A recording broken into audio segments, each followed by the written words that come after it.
ஹே hello me இது BTS fan fiction Tamil. So இன்றைக்கி நம்ம வீடியோவில் என்ன பார்க்க போகிறோம் பார்த்தீங்கன்னா, கிம் டேயாங்கோட ஒரு நியூ எஃப்எஃப் நான் ஸ்டார்ட் பண்ணியிருந்தேன். ஸோ அதில் நான் இன்ட்ரொடக்ஷன் பார்ட் மட்டும் கொடுத்துருந்தேன் ஒரு 2 டேஸ்க்கு முன்னாடி. இன்றைக்கி நம்ம என்ன பார்க்க போகிறோம் பார்த்தீங்கன்னா, எபிசோட் 1 போகலாம். இன்ட்ரொடக்ஷன் பார்க்காதவங்க மறக்காமல் என்னோடய டிஸ்கிரிப்ஷனை செக் பண்ணிவிட்டு போங்க, கமெண்ட்லேயே பின் பண்ணுறேன். ஸோ நீங்கள் அதை போய் பாருங்கள். அதுக்கப்புறம் தான் இந்த கதை உங்களுக்கு கொஞ்சம் புரியும். அப்போ தான் இன்ட்ரொடக்ஷன் தெரிஞ்சால் தான் உங்களுக்கு இந்த கதை புரியும். சரி வாங்க எபிசோட் 1 போகலாம். ஸோ ஸ்டார்டிங் சீன் பார்த்தீங்கன்னா ஒரு வில்லேஜ் மாதிரி, அதில் நிறைய பசங்க விளையாண்டுருக்குறாங்க.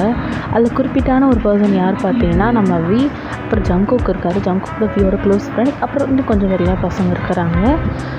வியும் ஜங்குக்கும் கிரிக்கெட் விளையாண்டுருக்குறாங்க. அப்போ யாரும் அங்கேருந்து எங்களெல்லாம் சேர்த்துக்க மாட்டிங்களா விளையாட்டுக்கு அப்படின்னு சொல்லிட்டு ஒரு வாய்ஸ். வேறு யாரும் இல்லை, அது ஜங்குக்கோட கசின் தான். ஸோ ஜங்கு கசின் ஊர்லேருந்து வந்திருப்பாங்க. ஸோ ஜங்குக்கு பார்த்துட்டு, ஹே மியா நீ எப்போ வந்த? நான் இப்போ தான் வந்தேன் அப்படி சொல்லிட்டு ரெண்டு பேர் பேசிகிட்டு இருக்காங்க. ஜங்குக்கும் மியாவும் பேசிகிட்டு இருக்குது. டேயாவும் பார்த்துட்டு, ஹே மியா எப்படி இருக்க? நான் பார்த்தே உனக்கு ரொம்ப நாள் ஆச்சு, எப்படி இருக்க? ஊரில் எல்லாம் எப்படி இருக்காங்க? எல்லாருமே நல்லா இருக்காங்க, நீங்கள் எப்படி இருக்கீங்க அப்படி சொல்லிட்டு மியாவும் டேயாவும் பேசிகிட்டு இருக்காங்க. சரி என்ன விளையாடுறீங்க? நாங்கள்லாம் கிரிக்கெட் விளையாண்டுட்ருக்கோம், நீனு வரியா? வரேன், பட் என்னோடய ஃப்ரெண்ட்ஸ் எல்லாரையும் கூட்டிகிட்டு வந்துடுறேன், அதுக்கப்புறம் நம்ம விளையாட ஸ்டார்ட் பண்ணலாம். அப்படியா, சரி ஓகே, எல்லோரையும் கூட்டிகிட்டு வந்துடு, நம்ம எல்லாம் ஒன்றா சேர்ந்து விளையாடலாம் அப்படி சொல்லிட்டு ஜங்குக் சொன்னோன்னே மியா ஓடி போய் அவங்க ஃப்ரெண்ட்ஸ் எல்லோரையும் கூட்டிகிட்டு வந்துடுறான்.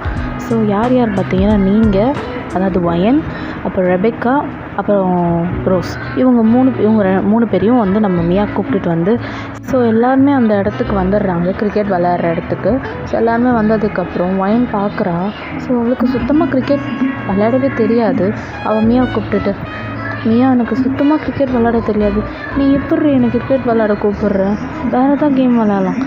வயன், கிரிக்கெட் தான் நல்லா இருக்கும், உனக்கு கிரிக்கெட் பற்றி தெரியலன்னா கம்மி இரு.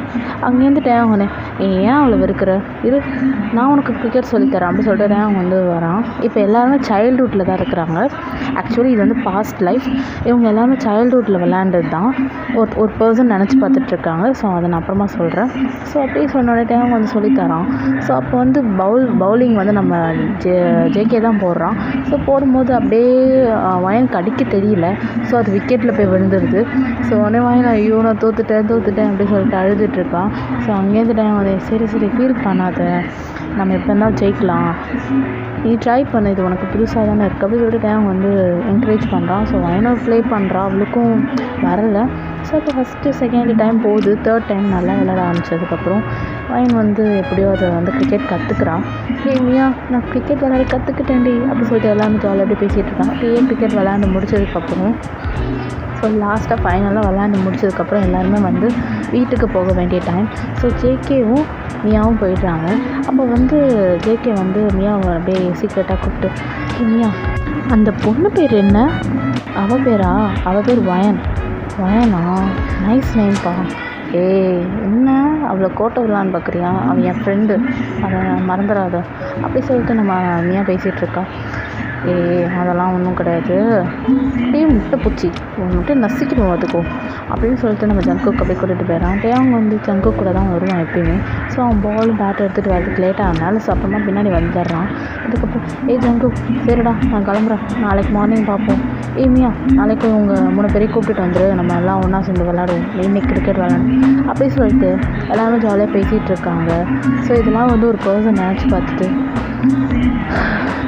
சைல்ட்ஹுட்டில் இவ்வளோ சந்தோஷமாக இருந்தோம், இப்போ ஏன் என்னை விட்டுட்டு போனேன்? நான் உன்னை ரொம்ப மிஸ் பண்ணுறேன் தெரியுமா? நான் மட்டும் இல்லை, ஜேகே, ரோஸ், ரெபெக்கா எல்லாருமே உன்னை ரொம்ப மிஸ் பண்ணுறோம், ஏன் எங்களை விட்டுட்டு போனேன் அப்படின்ற மாதிரி ஒரு பர்சன் பேசிகிட்டு இருக்காங்க.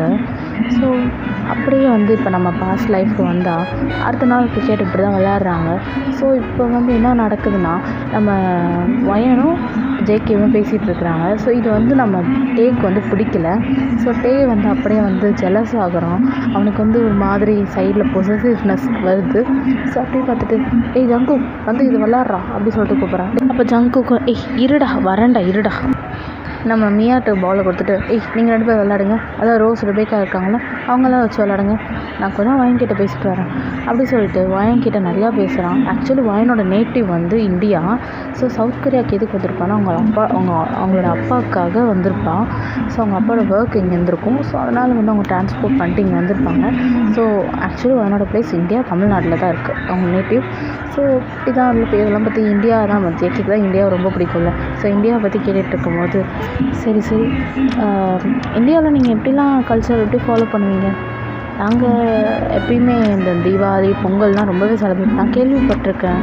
நான் நிறைய இந்தியனில் சாங்ஸ்லாம் கேட்பேன். கூட நாட்டு குத்துக்கு அந்த பாட்டு கூட நல்லா வைப் பண்ணிருப்பான். அந்த லைவில் கூட பார்த்துருப்பீங்க. ஸோ அதெல்லாம் சொல்லிகிட்ருக்கான் வயன் கூட. எனக்கு ரொம்ப பிடிக்கும் அந்த பாட்டெலாம், நான் கேட்பேன் அப்படி சொல்லிகிட்ருக்கான். வயனும் அப்படியா அப்படின்னு சொல்லிட்டு அப்படி ஜாலியாக பேசிகிட்டு இருக்காங்க. ஸோ இந்த மாதிரி தான் நிறையா டைம் ஸ்பெண்ட் பண்ணிகிட்ருக்காங்க. தேவைக்கெலாம் இல்லை, சுத்தமாக பிடிக்கல. இவன் என்ன நேற்று தான் அந்த பொண்ணு வந்துச்சு, அதுக்குள்ளே இவ கூட ஆமாம் எனக்கு எதுக்கு பொசசிவ் ஆகுது? இந்த பொண்ணு நேற்று தான் வந்துச்சு, அதுக்குள்ளே எனக்கு எதுக்கு பொசசிவ் ஆகணும்? தயாங்கு இது சரிப்பட்டு வராது. ஸோ அப்படி இதே போல் ஈவினிங் டைம் ஆகிடுது. அப்போ ஜங்குக்கு வயனும் பேசிகிட்டு இருக்காங்க. ஸோ கூப்பிட்றான், இருடா நான் ஒரு நிமிஷம் பேசிட்டு வந்துடுறேன் அப்படின்னு சொல்லிட்டு நம்ம ஜங்குக்கு ஓடி போய் வயன்கிட்ட பேசி, வயன் இன்னைக்கு உன் கூட நான் ரொம்பவே க்ளோஸ் ஆகிட்டேன். ஸோ நம்ம ரொம்ப ஃப்ரெண்ட்ஸாக இல்லாமா அப்படின்னு சொல்லிட்டு நம்ம ஜேக்கு கை நீட்டுறான். வயன் பார்க்குறான், இது ஃபஸ்ட் டைம் எனக்கு ஒரு பாய் கூட ஃப்ரெண்ட் ஆகுறது. இட்ஸ் ஓகே, நம்ம 2 ஃப்ரெண்ட் ஆகிடலாம் அப்படின்னு சொல்லிட்டு 2 ஃப்ரெண்ட் ஆகிறான். ஸோ அப்புறமா ஜங்குக்கு வந்துடுறான். ஸோ பார்த்துட்டு என்னடா அந்த பொண்ணுக்கிட்ட கையெல்லாம் கொடுத்து என்னமோ பேசிகிட்டு இருந்தேன். இல்லைடா மச்சான் அவள் கூட ஃப்ரெண்ட் ஆகலான்னு. அடப்பாவி வந்த புதுசுலேயே அந்த பொண்ணு கூட ஃப்ரெண்ட் ஆகிட்டியா? ஆமாண்டா அப்படின்னு சொல்லிட்டு ரொம்ப ஷை ஆகிட்டே போகிறாங்க. ஸோ இதோட இந்த பார்ட் கம்ப்ளீட் ஆகுதா. நான் கூடிய சீக்கிரத்தில் நான் எபிசோட் 2 போட ட்ரை பண்ணுறேன். அதுக்கப்புறம் பேக்ரவுண்ட் சவுண்ட்ஸ் இருந்தால் அதை ரொம்ப பெருசாக எடுத்துக்காதீங்க.